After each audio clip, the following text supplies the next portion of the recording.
2 Tawarik pasal 16 ayat 1 sampai 14. Pada tahun ke-36 pemerintahan Asa, majulah Baesa, raja Israel, hendak berperang melawan Yehuda. Ia memperkuat Rama dengan maksud mencegah lalu lintas kepada Asa, raja Yehuda. Lalu Asa mengeluarkan emas dan perak dari pembendaharaan rumah Tuhan dan dari pembendaharaan rumah raja, dan mengirimnya kepada Ben-Hadad, raja Aram yang diam di Damsyik dengan pesan, "Ada perjanjian antara aku dan engkau, antara ayahku dan ayahmu. Ini kukirim emas dan perak kepadamu. Marilah batalkanlah perjanjianmu dengan Baesa, raja Israel, supaya ia undur daripadaku." Lalu Ben-Hadad mendengarkan permintaan Raja Asa. Ia menyuruh panglima-panglimanya menyerang kota-kota Israel, dan mereka memukul kalah Ion dan Abel Maim, dan segala tempat perbekalan kota-kota di Naftali. Segera sesudah Baesa mendengar hal itu, ia berhenti memperkuat Rama, ia menghentikan usahanya itu. Tetapi Raja Asa mengerahkan segenap orang Yehuda yang harus mengangkat batu dan kayu yang dipergunakan Baesa untuk memperkuat Rama itu. Ia mempergunakannya untuk memperkuat Geba dan Mispa. Pada waktu itu datanglah Hanani, pelihat itu kepada Asa, Raja Yehuda, katanya kepadanya, "Karena engkau bersandar kepada Raja Aram dan tidak bersandar kepada Tuhan Allahmu, oleh karena itu terluputlah tentara Raja Aram dari tanganmu.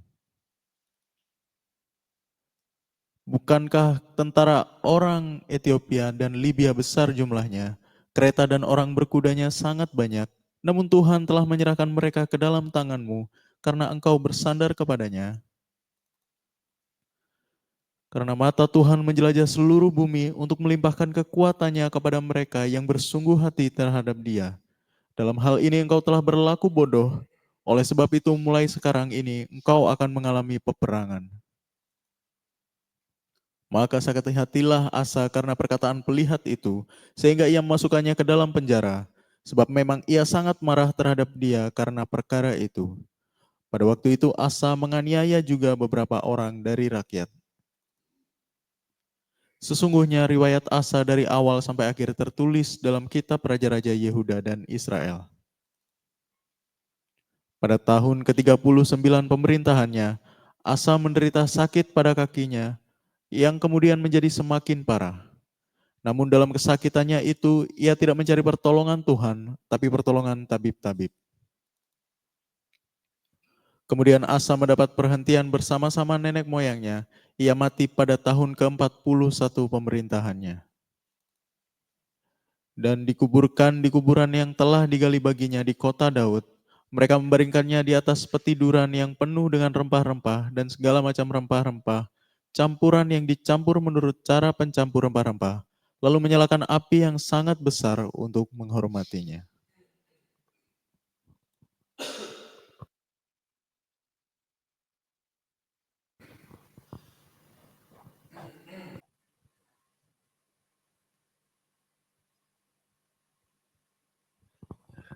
Oke, shalom semuanya. Tuhan Yesus memberkati ya. Nah, kita sudah di penghujung tentang Asa. Kita ulang sedikit saudaraku. Asa itu ketika masih muda, belum jadi raja. Asa itu membangun pengetahuan tentang Tuhan. Nah, itu ketawanya ketika Asa menjadi raja, Asa langsung melakukan segala sesuatu yang berkenan kepada Tuhan. Enggak melakukan tentang pekerjaannya dulu. Setelah itu baru dia membangun pekerjaannya. Banyak orang terlihat seakan-akan cinta Tuhan, melayani Tuhan. Semuanya ditinggalkan untuk Tuhan. Banyak sekali saudaraku. Ketika mendapat berkat Tuhan. Sebelumnya, membangun pengetahuan tentang Tuhan. Belajar, ikut PA di gereja, aktif ibadah, di mentoring. Membangun pengetahuan tentang Tuhan. Oke.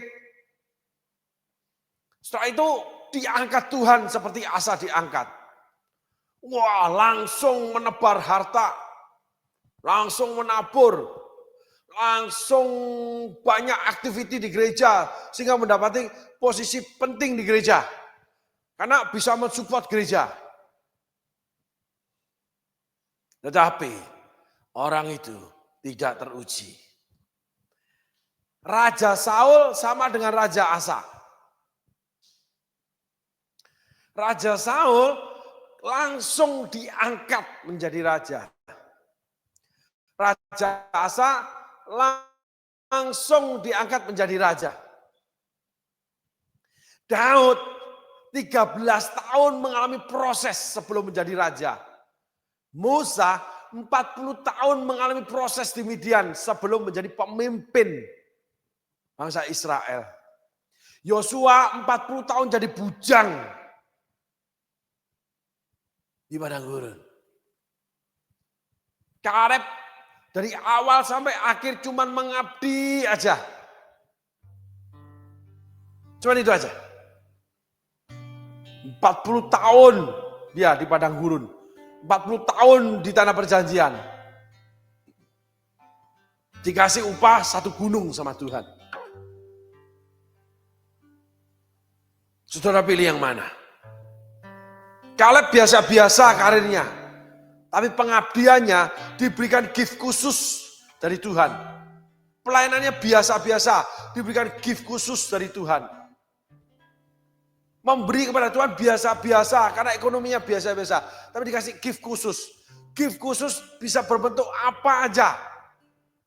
Diberikan pelayanan yang luar biasa, walaupun seorang pengusaha. Ada, saudaraku. Seorang pengusaha yang akhirnya dapat mendirikan gereja. Seorang pengusaha yang akhirnya menjadi seorang ikon daripada ekspatriat. Dan sebagainya. Tapi pelayanannya biasa-biasa. Atau usahanya biasa-biasa. Namun setia seperti Kaleb. Ngikut pemimpinnya. Pemimpin Musa ngikut. Pemimpin Yosua yang lebih kecil dari Musa ngikut. Gak memandang pemimpinnya kaya atau miskin. Gak memandang pemimpinnya itu orang besar, orang kecil. Yang penting Tuhan letakkan pemimpin, dia tunduk pada otoritas. Sesuai dengan perintah firman Tuhan. Hormatilah para pemimpinmu. Gitu. Karena mereka sudah memperjuangkan nyawamu. Nah, gitu. Itu Kaleb. Musa 40 tahun di Midian menjadi menantu daripada imam kepala Yitro. Coba bayangin. Saudara, Yitro itu orang pinter yang menciptakan kepala pasukan di padang gurun yang dipimpin oleh kepala-kepala. Kepala yang namanya 100, kepala 50, kepala 500. Sistem manajemen pemimpin-pemimpin orang-orang di padang gurun, itu Yitro yang kasih sama Musa. Musa pemimpin prajurit, tapi Musa bukan pemimpin masyarakat sipil. Yitro imam kepala di Midian. Dia punya pengalaman, dia punya pengetahuan. Coba bayangkan seorang pelarian mantan panglima, anak tiri Fir'aun yang dicari sama Fir'aun. Menikah dengan anaknya jatuh cinta, namanya Sifora. Lalu mengembalakan kambing domba di gunung, bukan di padang rumput yang luas. Musa menjadi orang biasa. Lepaskan kasutmu ketika lihat rumput menyala. 40 tahun. Dari bayi sampai dewasa, pertengahan umur usia 40, jaya. pangkatnya bintang 3, bintang 4, tentara, dikawal kemana-mana. Misalnya begitu zaman sekarang. Kalau pergi kemana-mana naik mobil ngeng yang awal. Selalu mendapat tempat dan mendapat hormat. Cek. Nah gitu semua. Memimpin pasukan ratusan ribu. Terus anak angkat putri Fir'aun. Bergaulan dengan pangeran Fir'aun. Menjadi anak tiri dari menjadi cucu tiri daripada Fir'aun tua atau Raja Fir'aun. Atau ponakan, itu putri Fir'aun, anak dari Fir'aun atau saudara dari Fir'aun. Sama saja. Cuman memang satu umur dengan Fir'aun muda namanya Ramses. Saudaraku. Jagoan perang itu Ramses itu. Musa juga jagoan perang, tusuk prajurit Mesir. Wah, orang punya kewibawaan, punya nama, anggota istana, anggota keluarga, dihormati oleh pejabat istana, dan sebagainya. Punya kekuatan militer yang ditakuti. Tiba-tiba jadi gembala kambing domba, langsung brek. Musa nggak tahu kalau mau dipanggil jadi pemimpin umat Tuhan. Tapi 40 tahun kemudian baru Tuhan temui Musa, memanggil Musa. Seringkali kita nggak tahu apa yang direncanakan Tuhan. 40 tahun kita mengalami masa-masa sulit. Ikut Tuhan sungguh-sungguh kok begini, malah orang lain Ramses kok hebat-hebat. Mesir itu lambang dunia, lambang perbudakan dunia. Perbudakan roh-roh dunia, perbudakan roh-roh jahat, perbudakan manusia terhadap manusia yang lain. Memperhamba. Musa nggak tahu apa-apa. Cuman membela daripada bangsanya. Dibuang 40 tahun. Tapi, quote and quote, itu adalah skemanya Tuhan. Paulus tulis, sebelum dunia dijadikan, Allah sudah memilih aku untuk menjadi rasulnya.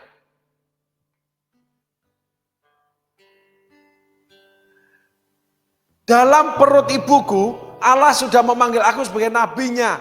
Yeremia tulis. Di dalam perut belum mengerti apa-apa, itu Allah sudah tetapkan kamu jadi nabi. Dan memang jadi nabi. Dan memang Paulus itu menjadi rasul. Sehingga kita nggak usah bingung apa-apa. Lalu nggak usah mengikuti Fir'aun. Kalau keadaan kita masih sulit, kenapa yang lain itu? Karena Mesir itu di tepi sungai Nil, subur. Mesir itu bangsa yang kaya, bangsa yang penuh budaya, kuat tentaranya. Karena subur saudaraku Mesir itu. Kuat Mesir itu. Ingat Yusuf. Pertanian, peternakan, dan sebagainya. Lalu negara itu penuh dengan orang-orang pandai, ahli-ahli nujum. Musa diletakkan di sana. Gara-gara bela bangsa, gara-gara datang ke gereja, gara-gara ketemu Tuhan, gara-gara mau melayani, gara-gara jadi orang Kristen, hidup ini kok ambruk. Itu saya alami saudaraku. Ikut Tuhan sungguh-sungguh, masuk pada titik terendah hidup ini. Yang gak pernah tahu sabun colek, cuci piring sebakul besar.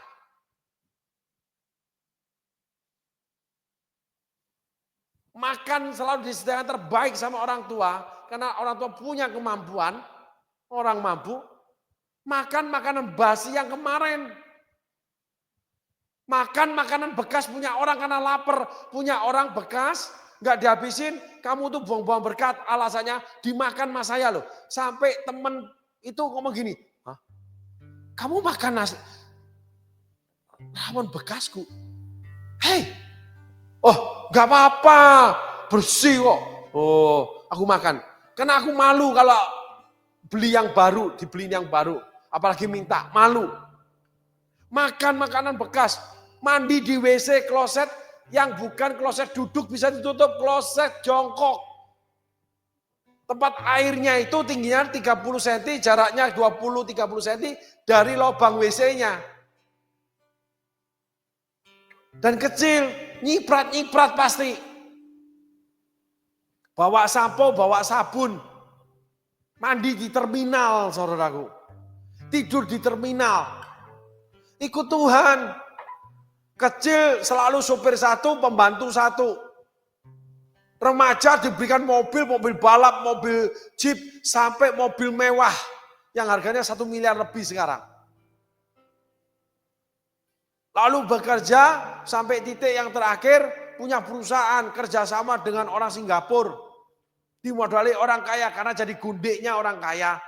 Tapi enak aja hidup itu, keluar masuk klub, karaoke, naik turun mobil, masuk hotel, pergi ke luar negeri. Ikut Tuhan, ada tamu disembunyikan di atap hubungan bukan bait Allah. Gak boleh orang tahu, malu. Setiap hari puasa, celana ndak ada celana baru, baju yang lama, kaos yang lama, melorot karena puasa terus kurus, diikat pakai tali rafia. Ingat saya itu. Ikut Tuhan sungguh-sungguh, ketemu Tuhan, Tuhan panggil pelayanan, kok begini? Tuhan bawa sampai titik terendah, zero, nihil.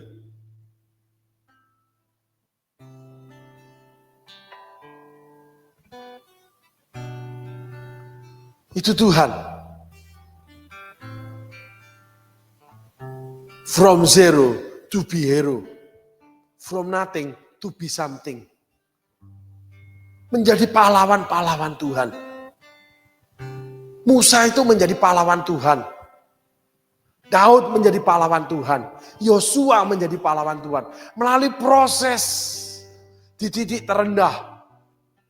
Daud dikejar-kejar oleh Saul. Mau dibunuh. Menjadi pelarian pengembara sampai berpura-pura gila dengan Raja Akis. Yosua itu nimba air di sumur, cuci baju, seluruh keluarganya Musa. Karena jadi bujang di rumah Musa, pembantu rumah tangga. Yusuf juga sama, tiba-tiba jadi budak anak orang terkaya Timur Tengah, selalu pakai baju yang termahal, terbaik. Tiba-tiba jadi budak, lalu jadi nabi.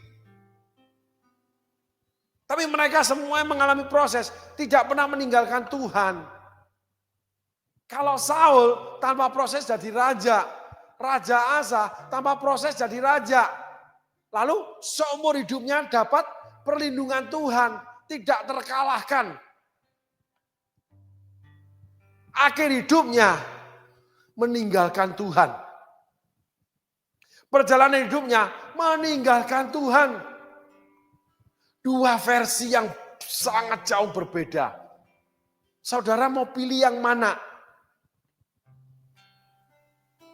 Tanpa proses, progres akan mematikan anak-anak Tuhan.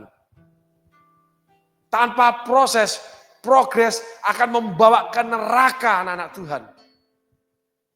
Jadi jangan sukacita ketika Tuhan kasih keberhasilan.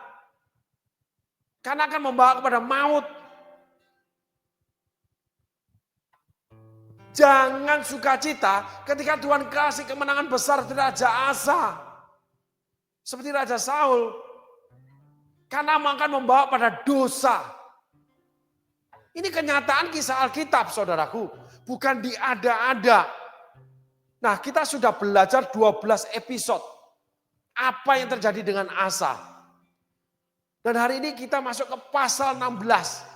Secara gamblang. Ternyata Asa hatinya berubah mengandalkan manusia. Menjadi jahat dengan yang namanya mengusik atau membunuh rakyat. Asa mengambil harta benda rumah Allah. Asa menganiaya hamba Tuhan. Asa hatinya sudah tidak ada Tuhannya sama sekali. Awalnya mengasihi Tuhan luar biasa. Terlihatnya ketika diangkat jadi raja. Karena cuma cuan yang dia dapat. 35 tahun dia cuan. Hati-hati ketika Allah terus memberkati. Hati-hati ketika Allah terus memakai. Hati-hati ketika Allah terus mengangkat kita. Harus ada proses lagi. Di mana proses itu membawa progres kita kepada Yesus. Membawa progres kita kepada kemuliaan Tuhan.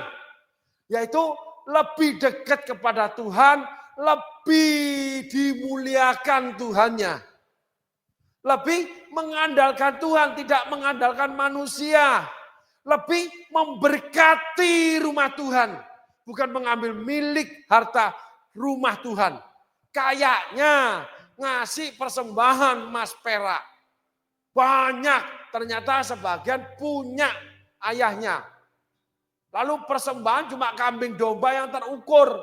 Termasuk lembu, yang onta, yang terbaik, termahal. Enggak dikasih ke Allah. Emas perak pun sebagian punya orang lain. Sok-sok gaya memberi. Tapi akhirnya mengambil harta rumah Allah. Sok-sok menyingkirkan berhala. Akhirnya menganiaya hamba Tuhan. Menjelek-jeleknya hamba Tuhan. Sok-sok mengatakan orang salah. Tapi kebenaran itu dianiaya, dipenjarakan Nabi Hanani. Situasi yang berbalik demikian buruknya Asa. Kenapa? Karena sekian lama diberi kenyamanan sama Tuhan. Sehingga hari ini saudara-saudara harus berdoa kepada Tuhan. Saudara harus belajar menerima proses dari Tuhan. Seumur hidup saudara. Musa diproses seumur hidupnya. Musa menjadi sahabat Allah. Daud diproses seumur hidupnya sampai terakhir sakit. Daud mati dalam kekayaan dan kemuliaan. Menjadi biji mata Allah. Saul tanpa proses. Mati bunuh diri. Yudas menghindar proses menjual Yesus. Mati bunuh diri. Asa mati dalam sakit. Karena tidak mencari Tuhan. Daud mati dalam sakit. Tapi dalam kekayaan dan kemuliaan. Saudara mau pilih yang mana? Petrus mengatakan sebentar lagi aku akan meninggalkan kemah tubuh ini. Paulus mengatakan aku sudah mengakhiri pertandingan iman. Sebentar lagi aku akan dipanggil pulang. Mati di dalam kemuliaan pelayanan. Mati dalam kemuliaan Bapa di surga. Mati karena mengorbankan, mempersembahkan sesuatu kepada Tuhannya. Sehingga Tuhan memberitahu termasuk kepada Musa. Termasuk Daud. Sebentar lagi aku akan dipanggil pulang. Maka dia mengangkat Salomo menjadi pengganti dia. Dia tahu umurnya sudah dekat. Kalau Saul membunuh umurnya sendiri. Tidak sanggup hidup. Karena jauh dari Tuhan. Yudas nggak sanggup hidup. Bunuh diri karena jauh dari Tuhan. Semua orang jauh dari Tuhan. Satu titik ditunggu iblis untuk diterima dan dibawa masuk ke neraka. Karena pasti kamu bunuh diri. Asa pun melakukan yang sama. Sakit, merasakan sakitnya. Tetap tidak minta pertolongan Tuhan. Sangat mengenaskan saudaraku. Mari kita lanjutkan pembelajaran kita tentang kisah Asa. Bagaimana Allah mengajar kita. Kemenangan membawa kita pada dosa. tanpa proses. Keberhasilan membawa kita pada kematian atau maut tanpa proses. Mari saudaraku, kita tengok firman Allah. Pada tahun ke-36 pemerintahan Asa, majulah Baasa Raja Israel, hendak berperang melawan Yehuda. Yang pertama pada tahun ke-10 Asa lewat dengan Raja Zerah. Di pasal 14. Sampai pasal 15 melakukan segala tuntutan, tapi ada yang ketinggalan, pemusnahan berhala. Walaupun mengobrak-mabrik Maaka. Di persembahan tidak mempersembahkan onta. Berkat yang demikian besarnya. Bahwa harta mencakup harta orang tua yang diberi. Karena sudah kaya. Nah, dianggap itu persembahan dia. Licik Asa ini. Menipu Tuhan. Seperti Anania Safira. Mengapa kamu mendustai Roh Kudus? Karena persembahannya tidak genap. Asa mati dalam kesakitan yang keras karena berani mengambil milik kepunyaan Allah di rumah Allah. Untuk diberikan kepada Raja Ben-Hadad. Karena menghadapi yang namanya serangan. Daripada Raja Israel, Raja Baasa. Padahal Allah itu bicara melalui Nabi Hanani. Sebetulnya itu namanya tentara Aram, itu akan dilenyapkan, ditewaskan sama Allah. Kalau Raja Asa datang kepada Tuhan. Karena Raja Asa tidak mau datang kepada Tuhan, rencana Allah gagal. Rancangan Allah tidak bisa terjadi. Pelaksananya itu ternyata menyeberang ke dunia. Yaitu bersandar pada kekuatan manusia. Ternyata Raja Asa sudah tidak mengandalkan Tuhan. Itulah kekalahan Raja Asa. Karena 36 tahun diberikan kemenangan dan kesuksesan sama Tuhan. Diberi keamanan, diberikan harta yang melimpah. Kota-kota dibangun kubu-kubu benteng. Datang harta dari jarahan sampai onta-onta di kemah peternak. Dari Gerar sampai sekeliling kotanya. Melimpah, kaya raya kerajaan itu. Langsung membangun luar biasa. Asa duduk sebagai raja yang luar biasa. Selama 35 tahun. Kelimpahan berkat akan menjerumuskan saudara. Tidur, tinggal, tetap, dan hidup di dalam berkat saudara. Saudara tidak mau kehilangan itu. Sehingga saudara mengorbankan kepentingan Tuhan. Demi pekerjaan yang membawa kesuksesan, saudara mengorbankan pekerjaan Tuhan. Demi pekerjaan yang membutuhkan, yang mendatangkan uang yang banyak, saudara tidak ke gereja atau tidak ibadah. Semua cuma demi kenyamanan, kemampanan, karena keberhasilan saudara, yaitu saudara menjadi kaya. Itu yang membawa saudara kepada maut. Kalau tidak ada proses lagi. Daud walaupun sakit, tapi mati dalam kekayaan dan kemuliaan. Saudara baca di kitab Tawari. Daud walaupun sakit, anaknya itu menjadi raja yang luar biasa 40 tahun. Yaitu Yedija atau Salomo. Tuhan menetapkan anaknya Daud dan menetapkan kerajaannya. Dan Tuhan selalu bicara, oleh karena hambaku Daud, maka aku akan lakukan ini setelah Salomo mati. Bagaimana kerajaan Israel dibela habis sama Tuhan, oleh karena hambaku Daud. Oleh karena Abraham. Oleh karena iman ayahmu. Oleh karena pengorbanan daripada ayahmu, ibumu, doa-doanya, maka Allah bekerja buat kamu. Tetapi ingat, keberhasilan dari manapun datangnya yang Allah beri, itu harus disertai dengan proses. Supaya tidak terjadi seperti Saul, tidak seperti Asa. Menjadi seperti yang namanya Abraham, menjadi seperti namanya Musa, Daud, Yosua, Kaleb. Karena ada penderitaan yang menyertainya, ada proses. Sehingga Yesus mengajarkan, sangkalah dirimu, pikulah salibmu, baru kamu layak mengikut aku. Ketika saudara tidak mau sangkal diri, tidak pikul salib, hidup mau enaknya, senangnya, hidup tenggelam dalam kekayaan dan keberhasilan, saudara tidak ada salib, tidak ada hadirat Tuhan, tidak ada Tuhannya. Sehingga ada beberapa kali ditulis di Alkitab, roh Tuhan sudah undur dari saudara.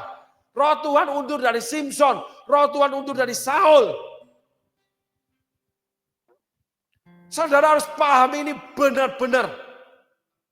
Sehingga keberhasilan saudara jangan membutakan saudara. Lalu saudara menolak proses. Lalu saudara akan menganiaya kebenaran. Dan saudara mati dengan kesengsaraan. Itulah Raja Asa. Mati dalam kekalahan yang tragis. Itulah Raja Saul. 40 tahun tidak pernah kalah. Terakhir dia mati di dalam kekalahan. Dan plus anak-anaknya mati semua dalam pertempuran. Jagoan-jagoannya Saul.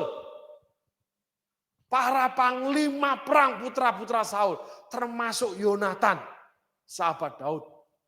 Dibunuh mati dalam pertempuran. Terbunuh mati. Salomo hidup jadi raja yang diberkati. Keturunan Abraham seperti pasir di laut banyaknya. Anak-anak Musa dijagai walaupun ditinggalkan. Sekian lama bapaknya ini tidak ingat keluarga.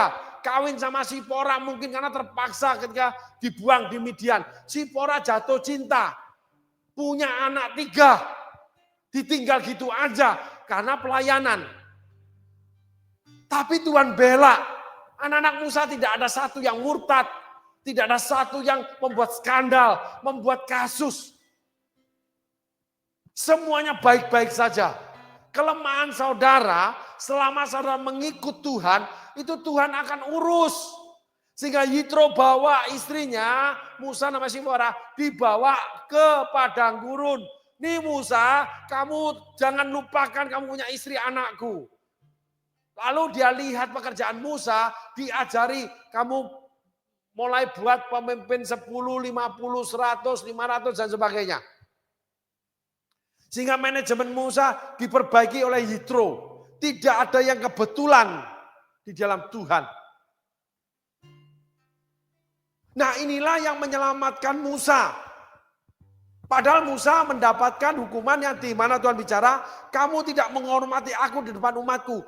Tuhan udah nyimpen lama, selalu berbantah dari awal dipanggil. Aku bangsa yang petak lidah. Aku sediakan Harun. Kalau disuruh selalu ngeyel. Tapi enggak apa-apa. Musa taat.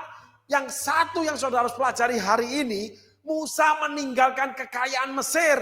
Untuk hidup di tengah-tengah umat di padang gurun. Menerima panggilan Tuhan untuk menderita. Meninggalkan kekayaan. Itu korban mezbah bakaran yang harum di hadapan Tuhan. Bukan memberikan kekayaan dari kelebihan kekayaan. Tidak. Musa memberikan hidupnya. Jadi kalau saudara memberikan uang saudara, itu adalah kehidupan saudara. Di situ berkenan sama Tuhan. Tapi kalau saudara memberi dari kelebihan saudara, itu biasa, kecil di hadapan Tuhan. Sejujurnya, walaupun jumlahnya miliar saudaraku. Jangan miskin 2 peser 1 duit. Jadi hai orang-orang kaya, orang-orang yang memberi persembahan ke gereja, jangan berbesar hati, jangan sombong. Orang miskin yang pas-pasan datang ke gereja, cuman untuk dengar firman Tuhan, persembahannya jauh lebih besar daripada yang kau berikan. Walaupun kau naik mobil mewah, walaupun kau isi itu kantong kolektor dengan duit yang banyak, kau transfer rekening gereja dengan besar. Karena kamu kirim tidak ada dampaknya buat kamu. Si miskin uangnya habis gara-gara cuma pergi ke gereja. Ada lagi yang bawa motor dengan bawa anak 2 berempat naik motor. Datang ke gereja duduk dengan firman. Bawa anak sekolah minggu. Naik motor berempat desek-desekan. Daripada naik mobil mewah, bawa supir dengan tas mahal. Walaupun dia melayani. Karena ada korban untuk mengenal Tuhan. Untuk datang ibadah, mendengarkan firman Tuhan. Untuk mencari Tuhan. Bukan dari kelebihan, tapi dari kekurangan. Itu namanya korban. Amin, saudaraku. Itu nilai patokan kita janda miskin 2 peser 1 duit. Sehingga orang-orang kaya jangan menegakkan kepalamu. Jangan sok-sok sombong di gereja perintah sana perintah sini. Walaupun kau dihargai oleh hamba Tuhan. Setiap hamba Tuhan harus menghargai pemberian yang diberikan. Tetapi di hadapan Allah beda konsep, saudaraku. Kalau kita menilik firman Allah. Asa ini kurang apa? Di hadapan manusia. Di hadapan Tuhan kurang ajar.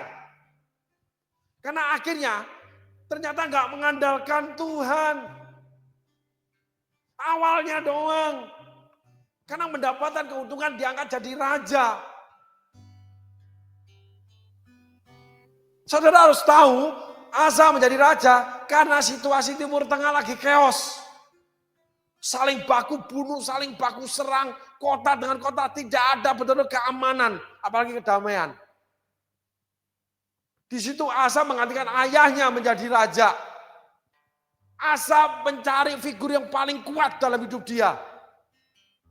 Karena dia sudah mengenal Allah, sudah belajar tentang Allah, dia bersandar sama Allah. Cuman sementara itu seperti minuman bersoda atau bir yang dituang cepat. Langsung jadi raja. Setelah mengalami waktu berselang, tinggal airnya segini, cintanya Asa cuma segini. Karena menginginkan perlindungan Tuhan, keamanan yang Tuhan beri. Karena dia ngomong itu. Coba saudara pelajari episode yang lalu, pasal 14, pasal 15. Terungkap akhirnya, waktu itu akan membuktikan kebenaran. Waktu itu adalah hakim yang adil untuk kehidupan. Di mana waktu akan menyatakan kebenaran seperti fajar di pagi hari. Tidak pernah bisa luput. Waktu itu hakim yang agung. Karena waktu pagilah matahari bersinar. Waktu petang matahari tenggelam. Itu adalah penetapan Allah yang tidak bisa diganti.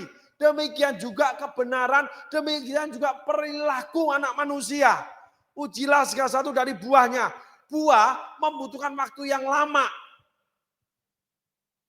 Dari biji menjadi buah. Lalu buah itu melahirkan benih. Membutuhkan waktu. Dan banyak benih yang juga tidak jadi bertumbuh. Melahirkan buah lagi. Perjalanan kekristenan itu harus melahirkan buah. Melahirkan benih terus. Tapi memang ada yang gagal. Abraham itu ada yang gagal. Musa ada yang gagal. Yosua itu congkak, sombong, egois, gak peduli. Kami dan seisi rumah kami menyembah Tuhan. Terserah kalian. Ketika sudah di akhir masa jabatan dia. Tanah perjanjian sudah diduduki, sudah dibagikan. Yosua bukan pemimpin yang punya hati terhadap rakyatnya. Tetap ada biji yang busuk di dalam kita. Tapi enggak apa-apa. Tapi Yosua, Abraham, Musa, Paulus yang mencaci maki Petrus, yang mengusir namanya Markus, keras, terlalu keras. Enggak apa-apa. Tetapi mereka setia mengikut langkah Tuhan di dalam proses yang Tuhan datangkan. Aksi dan reaksi mereka terus terjadi. Ketika reaksi Allah terjadi, mereka menerimanya. Daud menerimanya, Musa menerimanya, Abraham menerimanya, Yosua menerimanya, Kaleb menerimanya, semua menerimanya.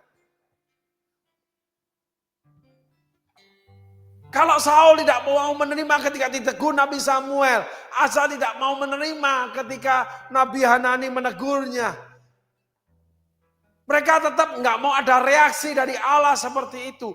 Mereka ingin mengatur Allah karena mereka ingin mengatur kehidupannya tetap namanya dalam cuan.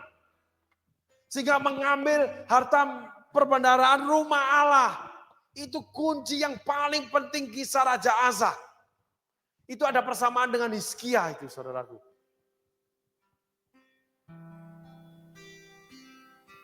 Mari kita tengok Alkitab. Silakan ditampilkan.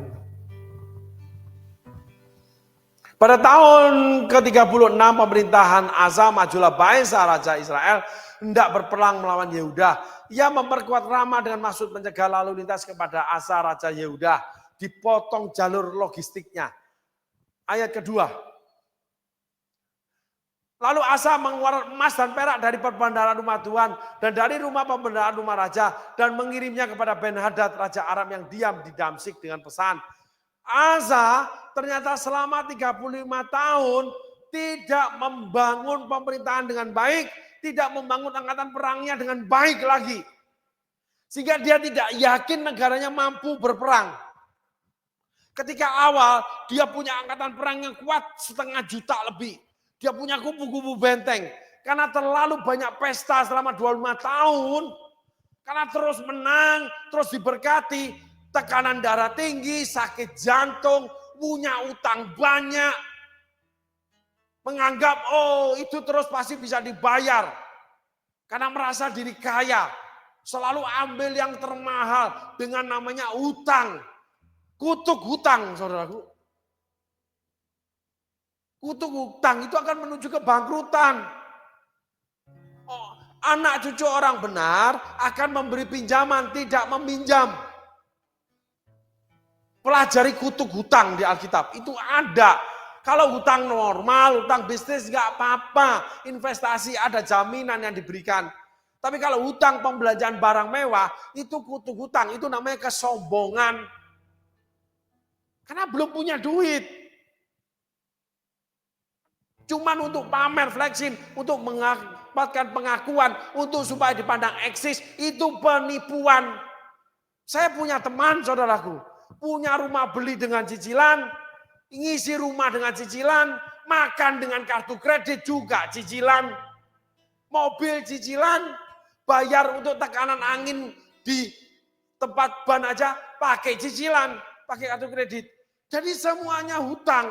Ada yang namanya 15 tahun, 10 tahun, ada yang namanya sebulan, ada yang namanya 3 kali cicilan 0%. Semuanya cicilan. Apakah itu orang kaya? Sehingga banyak kejadian ketika terjadi kelesuan ekonomi, banyak kebangkrutan dari orang kaya dan banyak juga yang bunuh diri. Lompat dari gedung yang tinggi. Karena nggak sanggup menanggung bahwa semua habis, dia jadi orang miskin.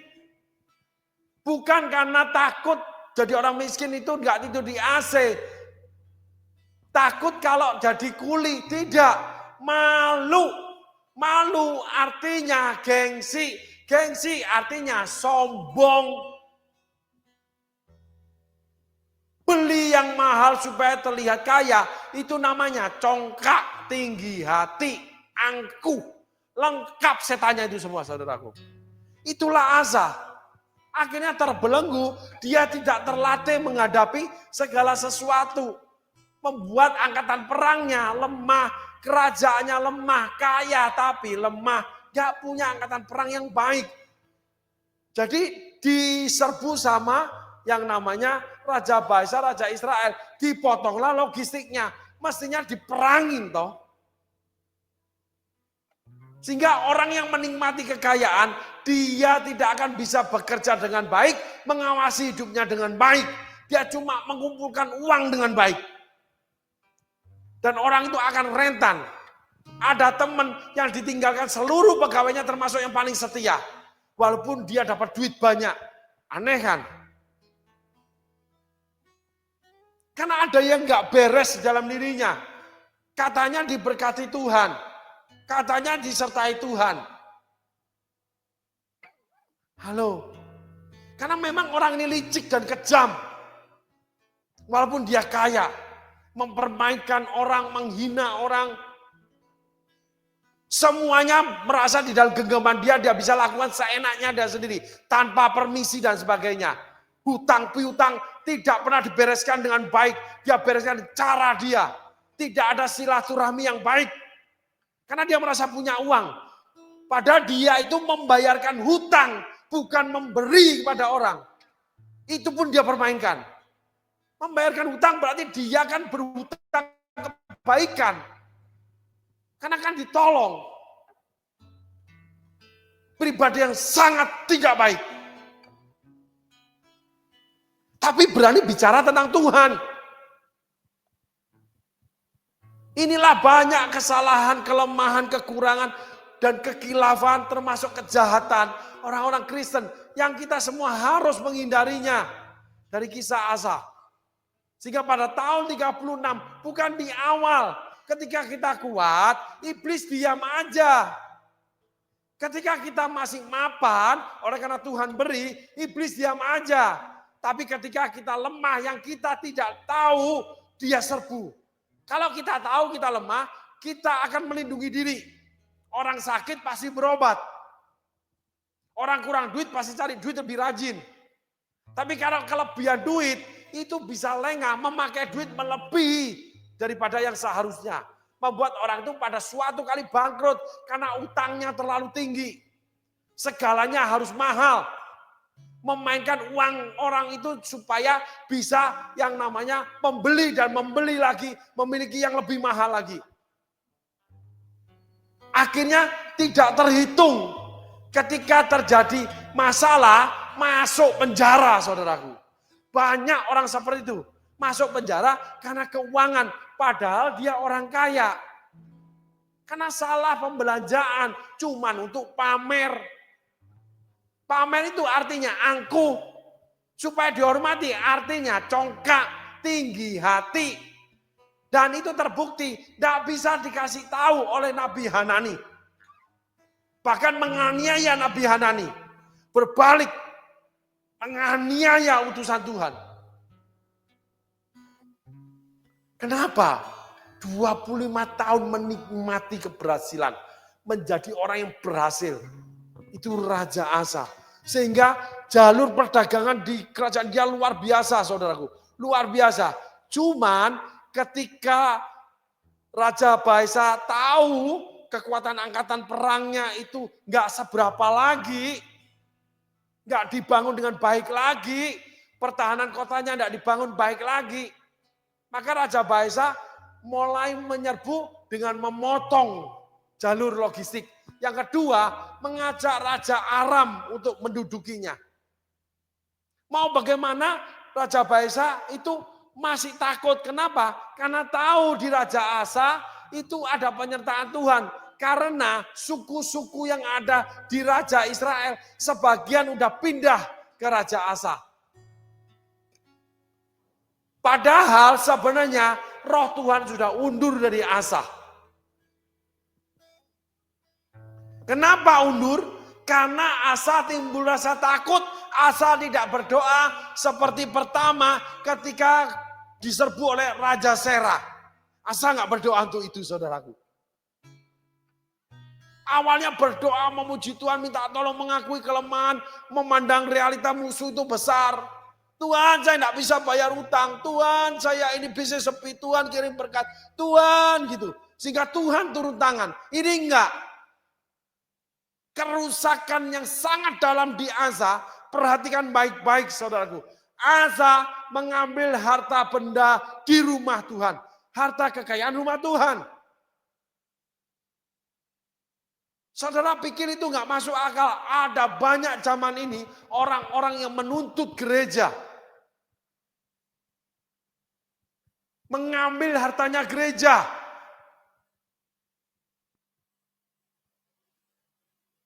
Dari gereja besar sampai gereja kecil. Sengketa harta, saudaraku. Rumahnya Tuhan, rumah rohani. Inilah yang terjadi. Asa mengambil harta perbendaharaan rumah Tuhan. Diberikan kepada Raja Ben-Hadad.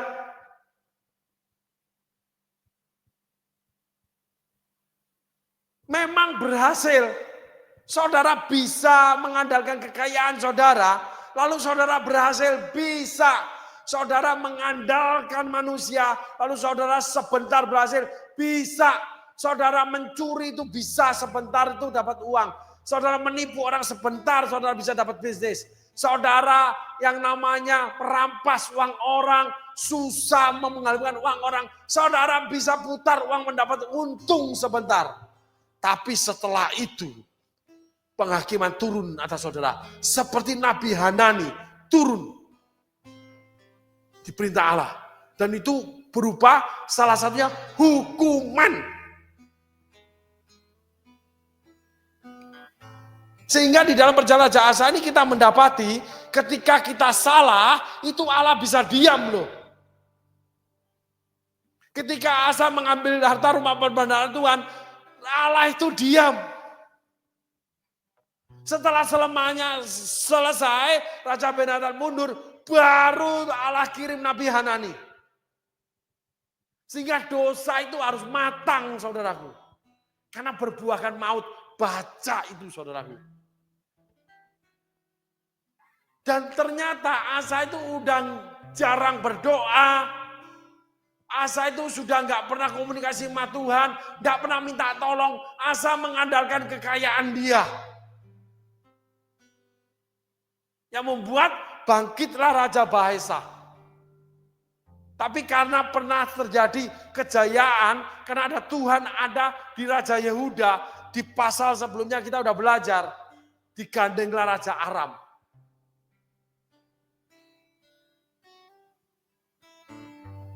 Jangan merasa kamu bebas ketika kamu terlepas masalah dengan cara-cara dunia. Jangan merasa kamu menang kalau kamu terbebas dengan cara-cara dunia. Apalagi kamu menyakiti rumah Tuhan, menyakiti hamba Tuhan. Karena Tuhan di surga melihat rumahnya, melihat hamba-hambanya. Jangan kau usik orang yang kuurapi. Jangan berbuat jahat terhadap nabi-nabiku. Imam Eli itu jahat. Allah sendiri yang menghukum Imam Eli. Saul mau membunuh Nabi Samuel. Saul mendapat hukuman dari Allah.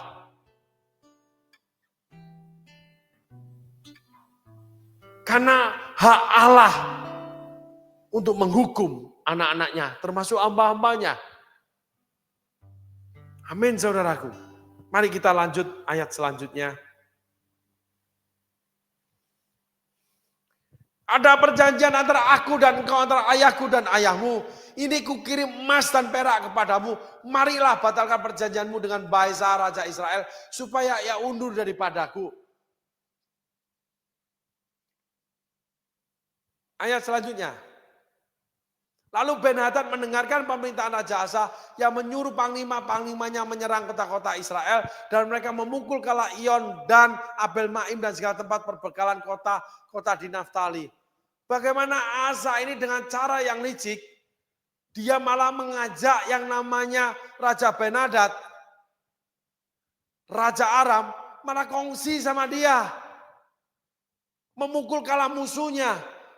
Bukan Tuhan yang diminta Asa untuk pertolongan, sehingga Tuhan itu memukul kalah Raja Serah. Punya pengalaman dengan Tuhan, tapi tetap melanggar dengan sengaja. Itu Raja Asa, itu Raja Saul. Itulah orang-orang yang menegakkan diri, tegar tengkuk, kepala batu, tetap dengan keinginannya melanggar perintah Tuhan. Nanti setelah ini, kalau benar, Tuhan akan bawa tentang Batseba, tentang Daud dengan Batseba.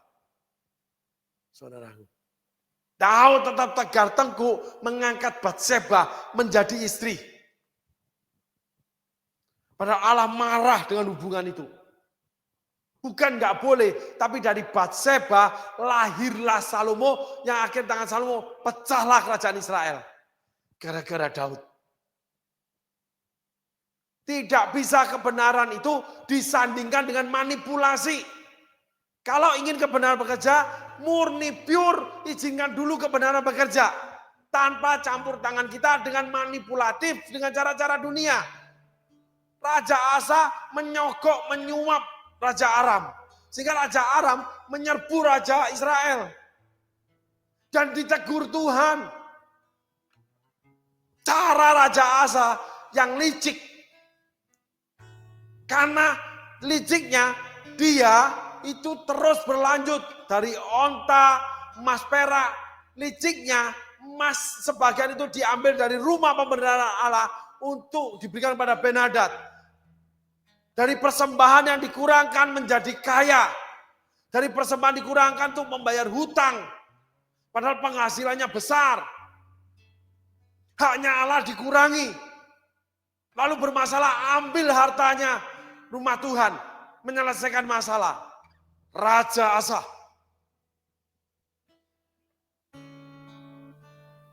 Mari kita lanjut firman Tuhan.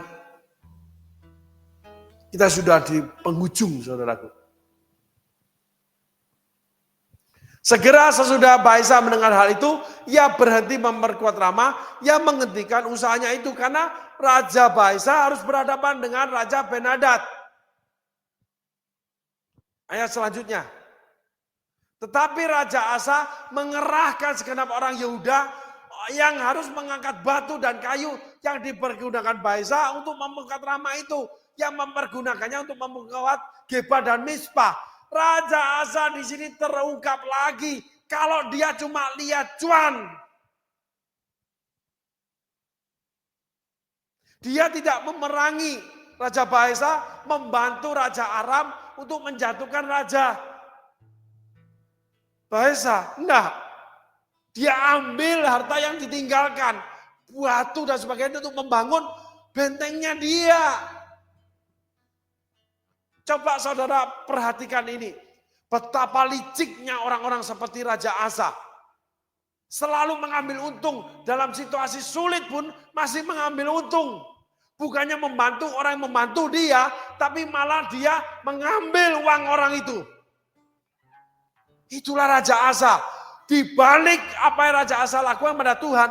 Ternyata sifat liciknya ini saudaraku.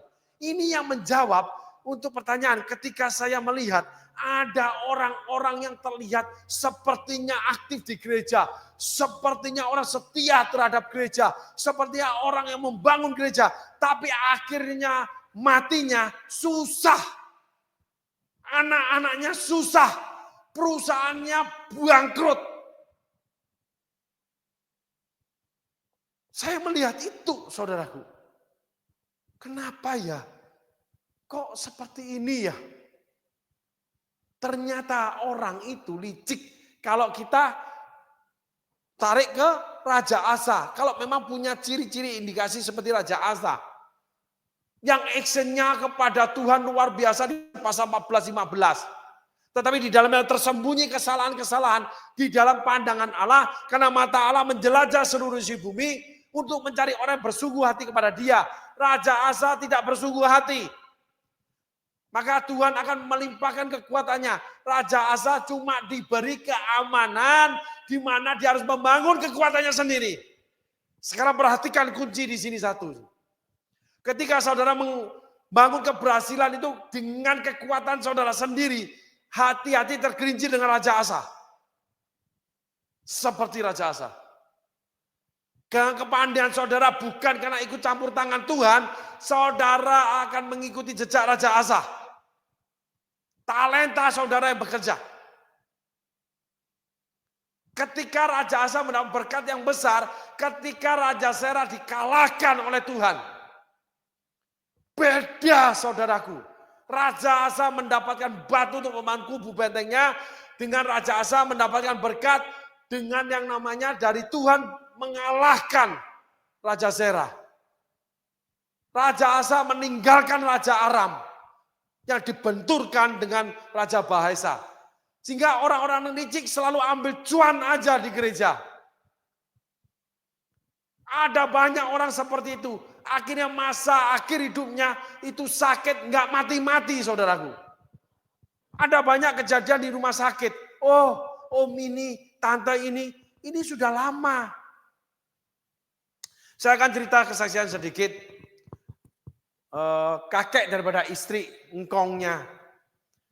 Engkongnya seorang pengusaha bar, saudaraku. Singkat cerita bertemu Yesus, dijual barnya, lalu dia menyerahkan hidup melayani Yesus. Menjadi miskin, saudaraku. Beli rumah di kampung. Setelah 10 tahun, beliau sakit. Sakit itu badannya nggak enak, lemah gitu saudaraku. Tapi sebelum itu, ketika beliau bertobat, beliau berdoa sama Tuhan seperti gini.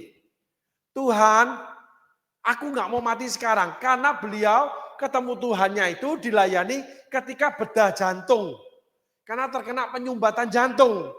Karena orang yang di bar, kenalannya orang-orang kaya, itu duitnya banyak. Maka dia operasi dengan ahli jantung. Tetapi saat itu dia dilayani, dia terima Yesus, dia kenal Yesus. Lalu dia berdoa kepada Tuhan. Ini cerita benar saudaraku, real. Tuhan beri saya kesempatan 10 tahun melayani Tuhan. Beri saya kehidupan, jangan sampai mati saat ini. Dan memang dia setelah operasi hidup. Dan pas tahun ke-10 ketika dia sakit, saat itu dia menyerahkan hidupnya pada sebuah gereja. 10 tahun sampai dia mampu membangun sekolah. Mengumpulkan bos-bos yang dulu dia kenal di karaoke, di bar saat itu. Mengumpulkan duit membangun sekolah, saudaraku. Sekolahnya sampai sekarang ada, besar sekolah itu, saudaraku. Yang dibangun diawali dari yang namanya engkongnya istri saya mengkolek uang orang-orang kaya. Termasuk pembangunan gereja. Karena dia kenal baik. Dia dulu sediakan hostes, dia sekarang dia ambil orang itu, dia sediakan Tuhan untuk orang itu. Beda jauh. Bukan Tuhan di zaman hostes, bukan. Nah pas 10 tahun ketika dia masuk rumah sakit, disuruh istirahat sama gereja. Engkong istirahat. Karena dia selalu cari namanya kunjungan, lalu dia layani orang-orang yang punya duit, bertobat masuk gereja. Tua, pakai tungkat saudaraku. Diberikan mobil gereja, disertai supir satu. Nah, waktu dia masuk, dia panggil anak cucu, datang besuk. Anak cucu berkumpul, ini benar, anak cucunya cerita semua. Setelah ngobrol, lalu dia bilang, sudah ya, engkong sudah dijemput sama Tuhan Yesus. Setelah dia nasihati, jangan pernah tinggalkan gereja, jangan tinggalkan Tuhan Yesus. Nasihatnya dia itu rohani, semua anak cucu dikumpulin, dengar semua. Sementara dia diranjang sakit, udah tua saudaraku. Habis gitu, setelah dia ngomong, dia dijemput Yesus, dia menutup mata. Sampai memutih rambutku, kau putuskan aku, menutup usiaku. Seperti Daud, seperti Musa, seperti Yosua, seperti Petrus, seperti Paulus. Karena tidak mengejar segala sesuatu. Berharap sama Tuhan, mengandalkan Tuhan, berdoa meminta pertolongan Tuhan. Seluruh itu yang semua yang terjadi termasuk Abraham. Walaupun pernah salah, pernah hidup tidak benar, pernah melakukan kesalahan ketika di dalam Tuhan. Dan anak cucunya sampai sekarang semua menjadi anak Tuhan. Ada lagi saudaraku, yang namanya seorang ibu, itu mamanya teman saya pelayanan, teman saya gereja. Ibu ini dipakai Tuhan, ya itu cuma buat sanak famili, sampai ratusan sanak famili dilayani dia. Nah pada suatu kali dia jatuh sakit, badan gak enak, lalu dibawa opnam sama keluarganya, sama suaminya. Lalu diberi kabar sama perawat ketika pagi bahwa ibu sudah meninggal. Kaget keluarga itu. Lalu datanglah keluarga termasuk teman saya dan dia bercerita. Kenapa? Itu perawat bercerita itu di kamar nomor 2 ranjang saudaraku. Di sebelahnya ada juga ibu-ibu dari bukan Kristen, dibatasi oleh namanya apa itu ya? Yang kain itu ya. Ibu itu bercerita begini, kemarin malam saya itu dengar ibu ini nyanyi-nyanyi. Gitu saudaraku. Lalu tiba-tiba terdengar suara duk, kayak ada sesuatu benda berat jatuh di tanah. Tapi karena sama-sama nggak bisa bangun, lalu tidak terdengar nyanyiannya, tidak ada erangan sama sekali saudaraku. Nah ibu ini tidur, pagi perawat datang, dilihat loh ibu kok di bawah, dipegang udah dingin. Dipanggil pulang ketika memuji Tuhan. Beda dengan Saul, beda dengan Asa. Daud pun mati dalam kekayaan dan kehormatan. Karena mereka seumur hidup mereka mengandalkan Tuhan. Tidak licik seperti Raja Asa.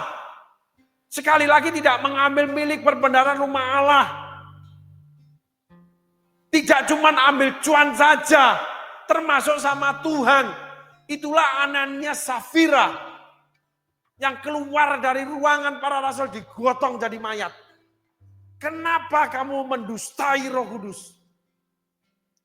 Sehingga saudara hari ini kita belajar, kita temukan Asa. Ternyata Asa itu benar-benar licik saudaraku. Terlihat rohani, tapi liciknya luar biasa.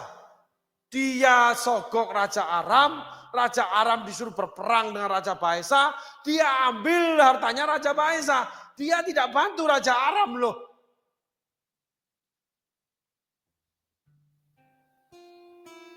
Amin saudaraku. Hari ini kita belajar. Jangan bangun kekayaanmu dengan mengandalkan dirimu. Andalkan Tuhan. Jangan bangun kekayaanmu dengan kelicikan. Jangan bangun kekayaanmu cuman hanya ingin mengambil cuan. Pada akhirnya kamu akan meninggalkan Tuhan. Pada akhirnya kamu akan mati dalam kesengsaraan seperti Asa atau Saul. Amin saudaraku. Tuhan Yesus berkati. Terima kasih.